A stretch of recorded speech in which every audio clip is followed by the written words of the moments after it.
Imagine you're me, minding your own business, scrolling through Instagram on the toilet, when you see this reel.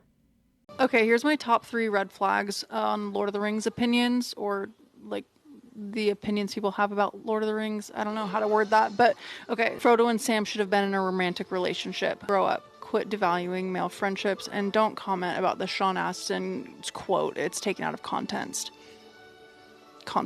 Suddenly, a deep rage blossoms in you. No! Fight it! You must value male friendships. How dare you consider that Sam and Frodo's relationship is anything more than that? Grow up! You look at the comments, because they always calm you down. Yes, why does every fandom these days just have to include that ideology when it's literally such a minority or people? A loud minority that terrorizes everyone who refuses to bow to their nonsense. Literally, how can Sam be gay? His one desire is to bang his hobbit love and have 100 kids. Yes, he can't be, although fanfic is allowed. Just don't talk about it. That inability to acknowledge that there can be a difference between platonic and romantic love is absolutely a huge red flag! You've seen this opinion so many times. Now it's finally too much. You start to shake. You rise from the toilet, beams of light shining out from your skin, and you yell, "It is romantic, mother Frodo!" Piles upon piles of evidence soar into your hands. The tale of Beren and Luthien, themes of elves and light, mourning, hope, stories, Tolkien's world as defined by him. Scene after scene, movie clips, scholarly articles, interviews. People run! You're too powerful! You've spent too much time idly watching as Lord of the Rings fans willingly and unwillingly encourage homophobia when defining Sam and Frodo's relationship as just a platonic male friendship. For so long, you've tried to consider that maybe they really are just friends, even though each time you read the books you feel very deeply that this simply isn't true. At last, you know you were right all along. This is exactly, beat by beat, what happened to me a few weeks ago. I am enlightened, but now I must spread the good word. Because Sam and Frodo undeniably have a romantic relationship. Any discussion that they are just platonic is ignoring what defines romantic in Tolkien's universe, and purely focusing on the fact that Sam marries a woman. It is an offense to Sam and Frodo, to Tolkien, to ignore the themes which he so carefully developed, and, frankly, is homophobic.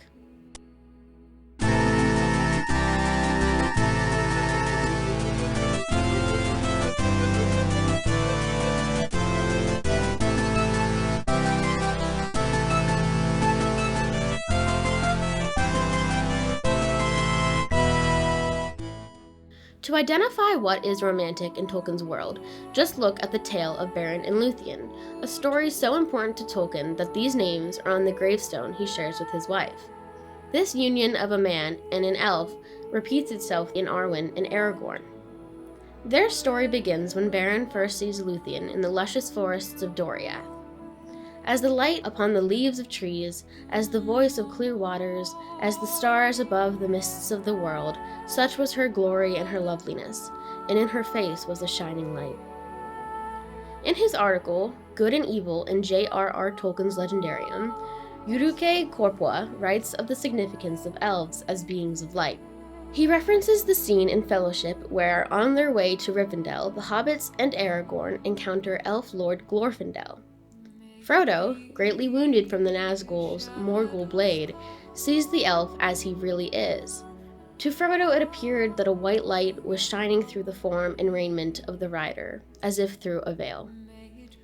Korpwa explains that here, Frodo sees the inner light of the elf, the spiritual, and the immortal power of the character. Sam sees this elven light in Frodo. There are two scenes that strongly echo Glorfindel's description. In the Two Towers, when Sam and Frodo are first taming Gollum. For a moment it appeared to Sam that his master had grown and Gollum had shrunk, a tall stern shadow, a mighty lord who hid his brightness in grey cloud, and at his feet a little whining dog. And in The Return of the King, when Gollum attacks them on Mount Doom, before Gollum stood stern, untouchable now by pity, a figure robed in white, but at its breast it held a wheel of fire. In both of these scenes, Sam is observing the power of character, as Corpwell would say, in Frodo as he uses the ring. However, for Sam, these aren't just manifestations of the ring giving Frodo power, they are akin to Beron's first sight of Luthien. This is because Sam views Frodo's light even when he isn't using the ring, which he notes while he watches Frodo sleep in Ithilien. He was reminded suddenly of Frodo as he had lain, asleep in the house of Elrond after his deadly wound. Then, as he had kept watch, Sam had noticed that at times a light seemed to be shining faintly within, but now the light was even clearer and stronger. Sam shook his head, as if finding words useless, and murmured, "I love him. He's like that, and sometimes it shines through, somehow. But I love him, whether or no." Scholar Anna Smole notes how, in this scene, although Sam responds here to Frodo's otherworldly quality, he does state that he loves him whether or no. Presumably, he means that he does not need to feel that Frodo is a sacrificial victim in order to love him. She is referencing Tolkien's feeling that Frodo is sanctified in sacrificing himself for others. However, given the prior connections I made to Elven light, this scene can also read as Sam seeing Frodo's inner elvish power and deciding he loves him regardless of this inner self. This could be because Frodo's outer self is equally elvish. The elf Gildor calls Frodo elf friend when he hears Frodo speak some elfish. And when Faramir tells Frodo that he has an elvish heir, Sam agrees that this judgment is good and true. Even the glimpses we get of Frodo's physical description are markedly elvish. Gandalf describes him as taller than some and fairer than most, and he has a cleft in his chin, perky chap with a bright eye. And the narrator notes Frodo was neither fat nor very timid. So, Frodo is a relatively thin, chiseled, tall, pale hobbit with bright eyes, all elven traits. It makes sense then to draw a connection between Beren and Luthien and Sam and Frodo. Sam is the admiring man, and Frodo is the ethereal elvish being. This is not to say that Sam is in love with Frodo in the exact same way that Beren is in love with Luthien, but it's a similar dynamic. Let's not forget just how much Sam admires elves. The first mention of his character is his father recalling how he admonishes Sam for always thinking of elves and dragons, because he was with those queer Baggins so much. As Sam and Frodo await their death on Mount Doom's rocks, Sam wonders how their story will be told, like how in Rivendell they told us the tale of Beren One Hand and the Great Jewel, in which Beren lost his hand trying to get a Silmaril so he could marry Luthien. Initially, I read this thinking Frodo is more similar to Beren than Sam, because they are both heroes that lost limbs. But then I remembered that, as he mourns the loss of Frodo's finger, Sam says, "I would have spared Gollum a whole hand of mine, rather."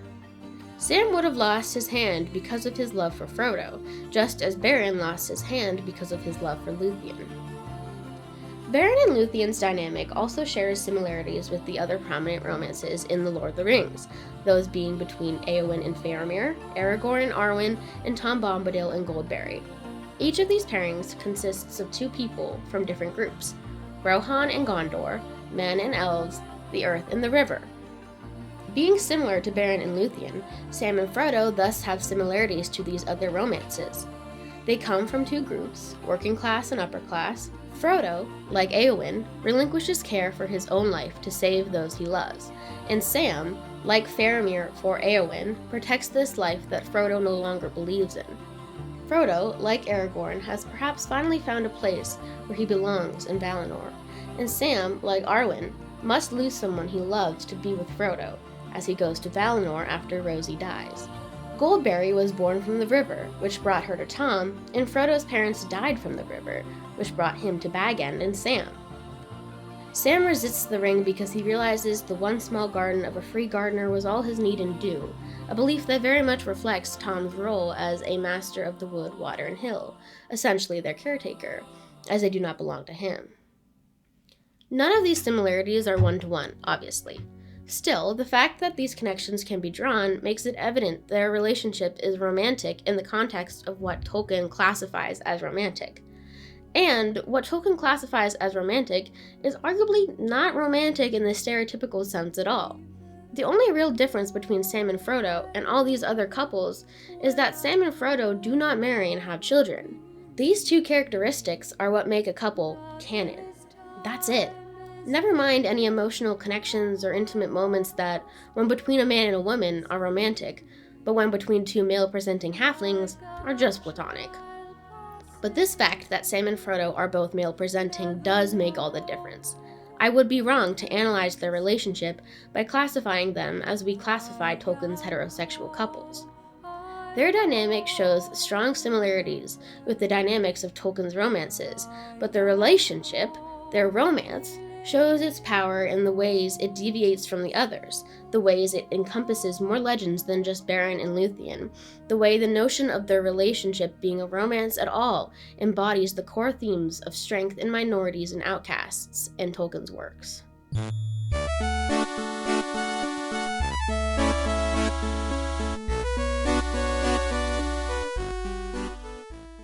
We have explored how Sam loves Frodo as a representation of light, but Frodo also loves Sam as a representation of light, specifically as morning. In the Two Towers, as Frodo watches a host of Mordor march out from Minas Morgul, he is gripped by the power of the ring, and is saved by holding the Phial of Galadriel. But then he thinks of Faramir and the power of Sauron's armies and spirals into doubt. I am too late. All is lost. I tarried on the way. All is lost. Even if my errand is performed, no one will ever know. There will be no one I can tell. It will be in vain. Here we get a glimpse into Frodo's internal struggle that we get less of as he becomes more influenced by the ring. It recalls the moments in Fellowship when it is clear how much Frodo desires to complete his task for others. When the Fellowship is trying to camp on Caradhras, Frodo imagines Bilbo's voice saying, "I don't think much of your diary. Snowstorms on January the 12th? There was no need to come back to report that." And in response, Frodo says, "But I wanted rest and sleep, Bilbo." Then, once they are defeated by Caradhras, Frodo wishes he was back in Rivendell, but wonders, "But how can I return without shame? Unless there is indeed no other way, and we are already defeated." Clearly, even from the start of his task to destroy the ring, Frodo has a deep desire to succeed for others, which is what makes this moment as hosts of Mordor pass so tragic. But suddenly, at a great distance, as if it came out of memories of the Shire, some sunlit early morning, when the day called and doors were opening, he heard Sam's voice speaking. "Wake up, Mr. Frodo, wake up!" Had the voice added, "Your breakfast is ready," he would hardly have been surprised. Sam draws Frodo back to reality, making Frodo smile grimly, feeling now, as clearly as a moment before he had felt the opposite, that what he had to do, if he could, and that whether Faramir or Aragorn or Elrond or Galadriel or Gandalf or anyone else ever knew about it was beside the purpose. Sam, in the Shire, woke Frodo up and presumably prepared him breakfast. Given that Sam is a gardener, this means that Sam felt such a desire to serve Frodo that he also made him breakfast, even if it's not his official job. The memory of these mornings is sunlit and full of hope, with the day calling and doors opening. Just as Sam sees Frodo as hope, through an elvish being of goodness and light, Frodo sees Sam as hope through a representation of daylight, morning, and wakefulness. The simple humility of Sam's light is so strong to Frodo that he embraces this humility and accepts that he will destroy the ring, even if no one knows it. Frodo is woken by Sam again on the stairs of Cirith Ungol. Frodo stirred and opened his eyes and smiled, seeing Sam's face bending over him. "Calling me early, aren't you, Sam?" he said. "It's dark still." Frodo's smile indicates a love for Sam that is much more understated than Sam's blatant "I love him" when he saw Frodo's light in Ithilien. It shows a comfortability, a domesticity, that Frodo ultimately cannot regain when he returns to the Shire. This ritual of waking Frodo up is also incredibly important to Sam, as we see when Frodo is stunned by Shelob. "It's your Sam calling. Don't go where I can't follow. Wake up, Mr. Frodo." When Frodo doesn't wake up and Sam believes he's dead, a black despair came down on him. Night came into his heart, and he knew no more. Thus, Sam and Frodo are each other's light. This shared light is given physicality through physical touch, namely hand-holding. In the dismal wastes of Mordor, Sam tells Frodo to sleep, and, struggling with his own weariness, Sam takes Frodo's hand for encouragement. Then, against the shadowy sky, Sam sees a white star twinkle for a while. The beauty of it smote his heart as he looked up out of the forsaken land, and hope returned to him. For like a shaft, clear and cold, the thought pierced him that in the end the shadow was only a small and passing thing. There was light and high beauty forever beyond its reach. This star is clearly Erendil, as the light of this star is the light of Galadriel's phial, which Sam and Frodo have used as a vessel of hope against Shelob. Now, while holding Frodo's hand, Sam sees the enduring strength of the power that he and Frodo invoked and embodied in Cirith Ungol, as the star can still shine even in Mordor. Then, as Sam carries Frodo up Mount Doom, Frodo catches a glimpse of the eye at the top of Barad Dor, functioning as a corrupted star, and whispers to Sam, "Help me, Sam! Help me, Sam! Hold my hand! I can't stop it!" Sam immediately takes his master's hands and lays them together, palm to palm, and kisses them, and then he holds them gently between his own. Frodo is alone, enveloped in darkness, and calls out to Sam for that physical connection to ground him back in the togetherness which has kept him going. It is important to highlight this scene because it is a kind of climax to a through line in Sam and Frodo's relationship that has been present since the beginning of the trilogy.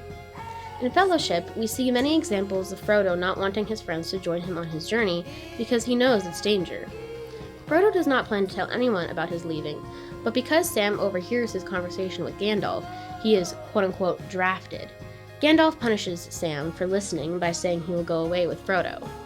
Sam, however, is very excited as he shouts, "Me go and see elves and all? Hooray!" then bursts into tears of joy. One might think this scene could be used as evidence that Sam and Frodo's dynamic is like that between a Batman and his officer in World War I, but when doing so, it is important to remember that Tolkien despised allegory. Notice how I have stuck to comparing their relationships to things within Tolkien's world? To say their dynamic is that of something in our world is reductive and simply not what Tolkien would have wanted. But while here, Sam could be seen as a young soldier with misconceptions about the glories of war, it cannot be forgotten that the reason Gandalf noticed him was because Sam choked when he heard that Frodo was going away. He tells Gandalf, "I tried not to, sir, but it burst out of me. I was so upset." Sam saying this makes Frodo suddenly realize that flying from the Shire would mean more painful partings than merely saying farewell to the familiar comforts of Bag End. It would mean painful partings from the people who care about him. Devin Brown argues that in choosing to take the ring alone at the end of Fellowship, Frodo has gone against all of the advice he has received up to now, that he has reverted to his old ways of isolation and seclusion, and has taken a boat by himself. Only when given no choice does Frodo reluctantly agree to take Sam with him, but only Sam. Brown writes as if the reason for Frodo's desire to be alone here is the same reason why he likes to be alone in the Shire, and this just isn't true. In the Shire, Frodo primarily likes to be alone after Bilbo is gone because he misses Bilbo. Well, at the end of Fellowship, Frodo is only isolating himself to protect his friends, who he values so much. "I will go alone. Some I cannot trust, and those I can trust are too dear to me. Poor old Sam, and Merry and Pippin." Note that he thinks of poor old Sam first. When Sam demands to come with him, Frodo only resists because, as he tells Sam, "It would be the death of you to come with me, Sam, and I could not have borne that." When Frodo says it is the only way for him to go at once with the ring, Sam, understanding, says, "Of course it is, but not alone. I'm coming too, or neither of us isn't going. I'll knock holes in all the boats first." A warmth, again, Sam representing daylight, touches Frodo's heart. He tells Sam, "It is no good trying to escape you. But I'm glad, Sam. I cannot tell you how glad. Come along. It is plain that we were meant to go together." This ending to Fellowship is mirrored in the closing chapters of Two Towers. As Sam and Frodo rest by the stairs of Cirith Ungol, Sam imagines people telling the story of Frodo, the bravest of hobbits. Hearing this, Frodo laughs a long, clear laugh from his heart. Such a sound had not been heard in those places since Sauron came to Middle-earth.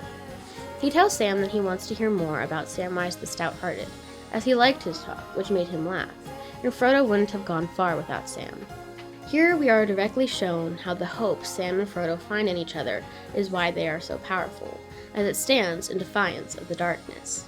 This, of course, is also reflected then in the scene where Sam saves Frodo from the Eye. Their love for each other, exemplified by hand-holding, stands in defiance of the darkness. It is the light when all others go out.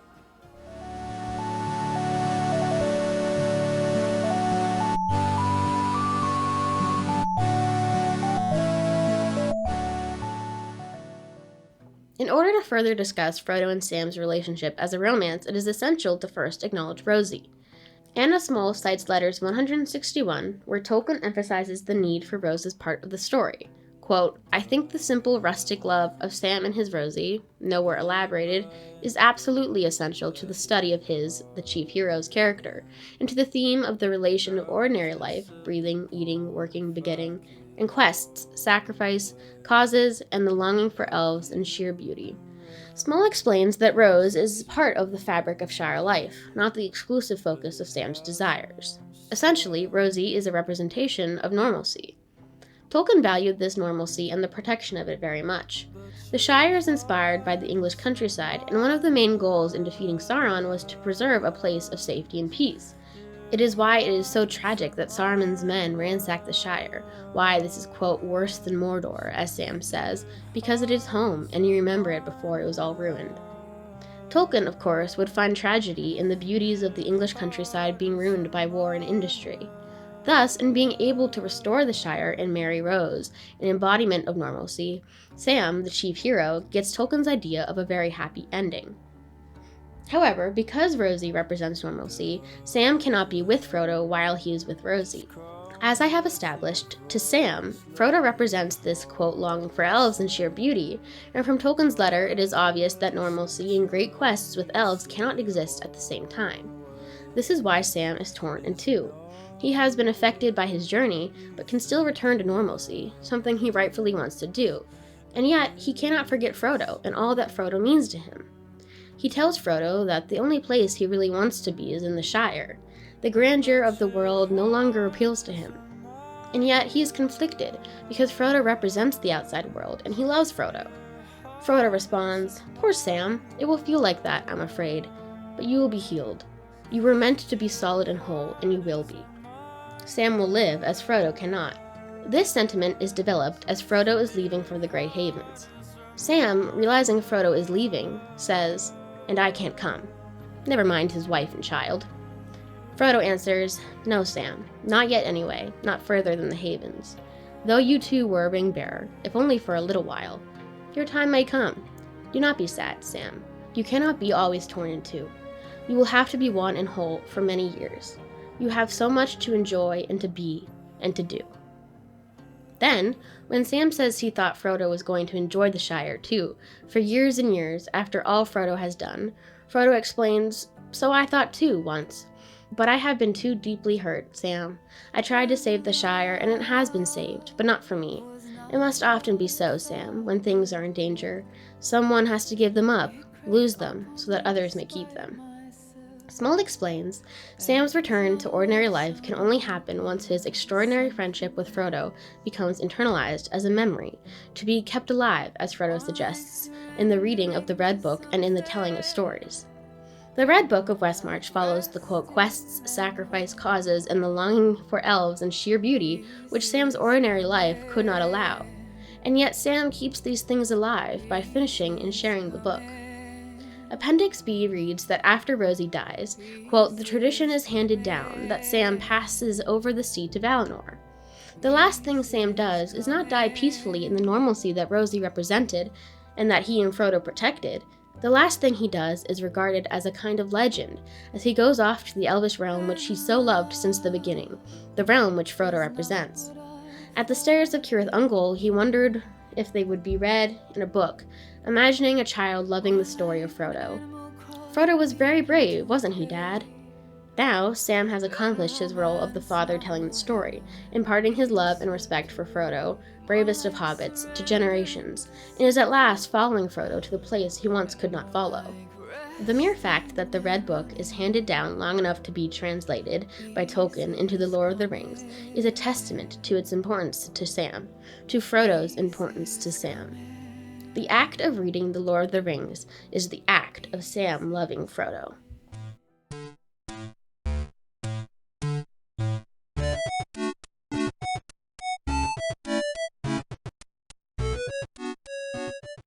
Evidently, Sam and Frodo's relationship in the books is immensely complicated, and yet this depth arguably could not be adapted to screen, especially when adaptations also have to focus on all that is going on with the rest of the Fellowship. A good example of this unfortunate reality can be found when we look back to the scene of Sam seeing Arendelle in Mordor. This section was also significant to Peter Jackson, as he adapted a part of it, the quote, "shadow was only a small and passing thing," in the scene where he also adapted Sam and Frodo's conversation on the stairs of Cirith Ungol. Significantly, this scene occurs in the action-packed landscape of Osgiliath under siege, and Sam is speaking directly after Frodo, under the influence of the ring, attacked him. It's a beautiful scene, undoubtedly, but combining the scenes into one changes their meaning. In the books, the scenes are intimate, Sam and Frodo close to each other, the world silent around them. In the movie, Sam walks away from Frodo and looks to the violence in Osgiliath, and as he speaks, we see clips of Aragorn and Gandalf fighting in Helm's Deep, and Merry and Pippin with the Ents as they fled Isengard, making his words seem to be about all of the Fellowship. His words can be applied to the other members of the Fellowship, but in the book he was specifically talking about himself and Frodo. Also, very significantly, Gollum is with Sam and Frodo in the movie, hearing all of Sam's words. I can't help but laugh every time the camera cuts to Gollum, looking conflicted, especially when Sam turns back to lift up Frodo and look deeply into his eyes, a moment surely too intimate without our live Gollum reaction. Small notes how the films also downplay the physical gestures of intimacy between Frodo and Sam. Hearty hugs and slaps on the back replace the tender hand-holding that occurs in the books, with the exception of the scene in Rivendell where Sam rushes in to see Frodo awake and recovering, which only occurs because the actor Ian McKellen, who plays Gandalf, suggested to Sean Astin that he take Elijah Wood's hand. Ian McKellen understood that this physicality might be missed by two resolutely heterosexual actors who mightn't appreciate that gay people like myself saw in a touch something perhaps more meaningful than others might. Sam's relationship with Rosie, too, is strengthened slightly, which I actually appreciate. Instead of not being mentioned until Sam is on Mount Doom, Sam's interest in Rosie is set up at the beginning of Fellowship, where he's afraid to ask Rosie to dance. He doesn't really mention her again until they are on Mount Doom, where, instead of having that enduring hope inspired by Arendelle that he and Frodo will live despite the ruin of Mordor, he seems more hopeless. If ever I was to marry someone, it would have been her. If Sam was hopeful here, at the literal end of all things, the danger of the moment wouldn't feel as real on screen. It's a classic Hollywood way of pulling on people's heartstrings to have Sam cry for a love he doesn't think he'll live to have. And it really is a beautiful moment, even if it is at the cost of Sam and Frodo's relationship. However, despite all this, many fans who ship Sam and Frodo are most familiar with the movies. Some haven't even read the books. I'd be remiss to act like most people who see them together romantically are aware of the depth in the text, because they aren't.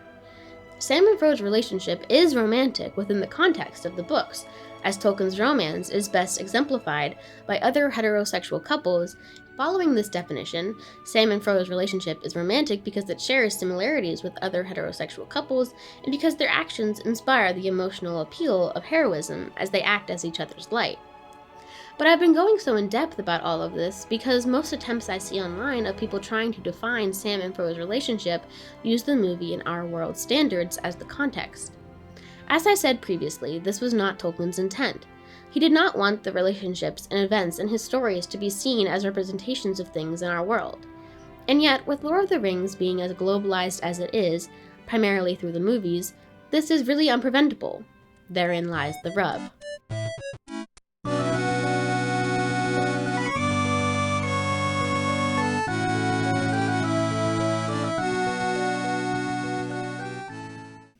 Yvette Kaiser's Queer Tolkien, a bibliographical essay on Tolkien and alterity, discusses some different scholarly interpretations of Sam and Frodo's bond, significantly all written after the 2001 release of Peter Jackson's Fellowship. For scholars who conclude there is no homosexuality, they argue that the heavily analyzed love between Frodo and Sam is a spiritual love, or indeed queer, but not sexual. For others, Frodo and Sam's relationship is homosexual, but incomplete and impossible because of the ring's destruction of desire, sexuality, and love. The argument for homosociality arises in connecting their relationship to male intimacy during war, and how the perception of this intimacy changes when historical and cultural circumstances change. The films largely contribute to the blurring of these interpretations, as their emphasis on heterosexual relationships allows the close relationships between men to also be seen through a romantic light. If there is romance between Éowyn and Faramir, Aragorn and Arwen, Éowyn and Aragorn, then why can't there be a romance between Sam and Frodo? In January of 2004, television show interviewer Charlie Rose spoke with Elijah Wood, Sean Astin, and Andy Serkis following the release of The Return of the King. When he asked about the nature of Sam and Frodo's friendship, Astin said a journalist told him that some younger guys in his audience kind of snickered or laughed uncomfortably during the tender moments between Sam and Frodo. Astin explains that the boys' reaction is because some real tenderness broke through whatever other kind of toughness they have. He also heard that a woman thought The Return of the King was really good for young men to see the relationship between Frodo and Sam. He cites his own 15-year-old brother who likes the movies for the action sequences, but then also has to experience the sweetness, affection, and love that is shown between these two characters. A good explanation for why the young boys laughed can be drawn from Dominic Monaghan's famous, or infamous, prank interview with Elijah Wood. Wood does not know it is Monaghan who is interviewing him, as he has put on an exaggerated accent. And one question Monaghan asks is if there is a gay connotation to Sean Astin calling Elijah Wood a beautiful man. Oh, you laugh, it's funny. No? You agree? No. Hearing this, Wood immediately laughs. Monaghan has taken an example of Astin being comfortable in his friendship with Wood and made it funny by associating homosexuality to it. This is likely the same reason why those boys laughed in the theater. They weren't used to such tenderness between men, so it must be gay, and being gay is funny. At least for the boys in the theater, they make being gay funny because it's really something they fear. Even in more recent years, the notion of Sam and Frodo being gay is sometimes seen as a humorous thing. In a cameo video Astin made in 2020, he said he was asked to say, "So I think Sam and Frodo should have kissed." in a kidding tone, and he doesn't understand the need to be kidding. But why? What? First of all, how do you know they didn't? You know what I mean? It's a long trek to Mordor. He then goes on to say how much he and Elijah Wood embraced the gay fanfiction and fans who shipped Sam and Frodo when the movies came out. Evidently, Astin supports both Sam and Frodo as a representation of close male friendship and as a representation of queerness, and yet many believe that one cannot exist without the other. At huntandhoney.homestead, the creator who made the post I mentioned at the beginning of this video, made a follow-up video on Instagram clarifying what she meant. She essentially explains that she doesn't like it when, usually straight people, say, "Oh, look at those two guys, like they're gay." So when I hear people saying, "Oh, those guys loved each other gay," it infuriates me. I agree with her, as this is using gay as a derogatory, dismissive term. The last thing men who are insecure in their masculinity want to be called is gay, because being gay is being feminine. Being like a woman is something men are taught not to want, and they'll be ridiculed if they are feminine. So, when a man says Sam and Frodo are gay in a derogatory manner, he is justifying to himself all the emotions he's shut down, all the feelings he doesn't show, all the barriers he's put up, all the sensitivity he hides. I haven't seen any examples of women reacting this way, but I know well enough from my own experience that if they do, they're probably just trying to fit in with men. The reason why I'm focusing on this creator so much is because she's a perfect example of something I see a lot online, where people are unaware of the homophobia that they invite when they say or imply it's wrong to see Sam and Frodo romantically.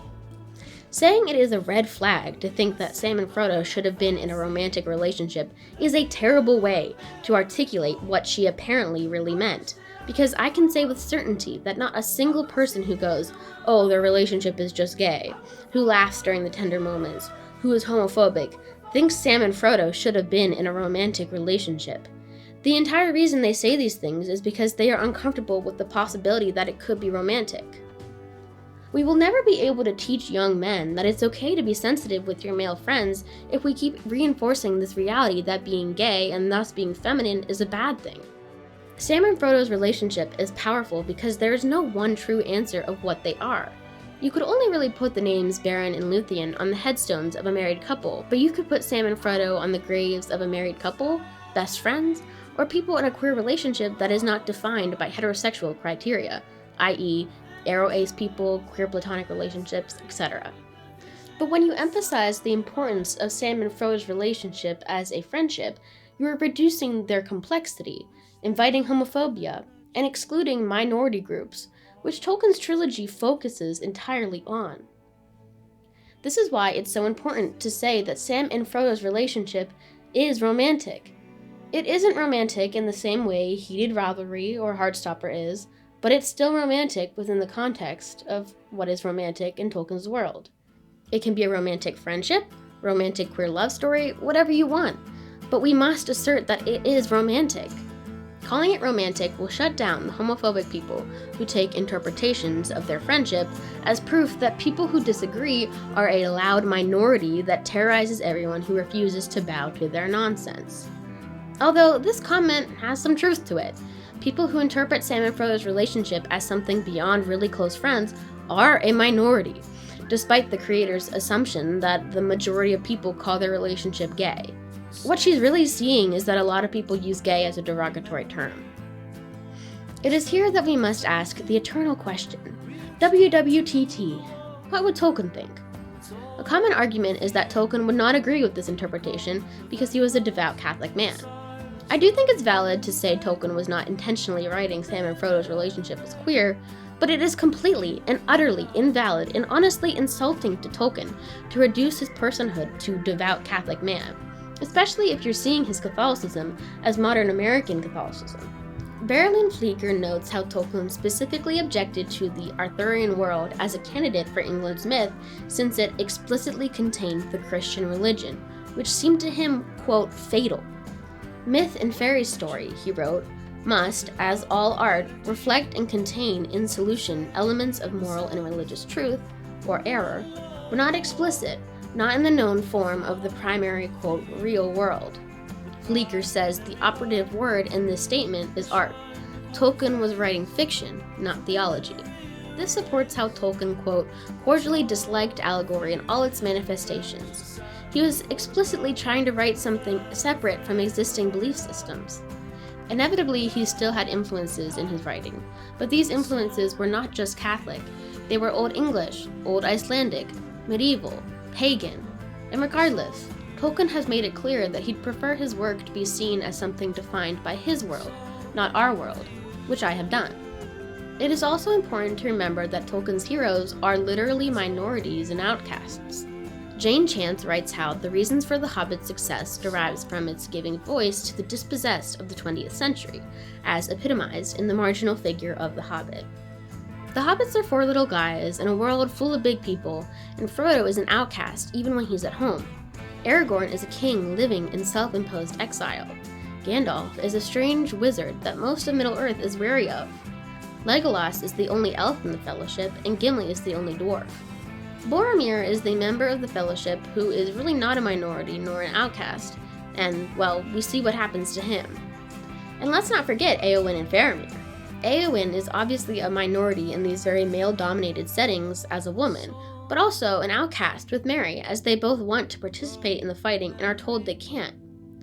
Faramir is literally cast out repeatedly by his father. So, do we think Tolkien would side with the majority or the minority? Especially now that the minority has ample proof from his own writing that the complexity of Sam and Frodo's relationship goes beyond a close friendship into something that is undeniably romantic in his world. I think we know the answer.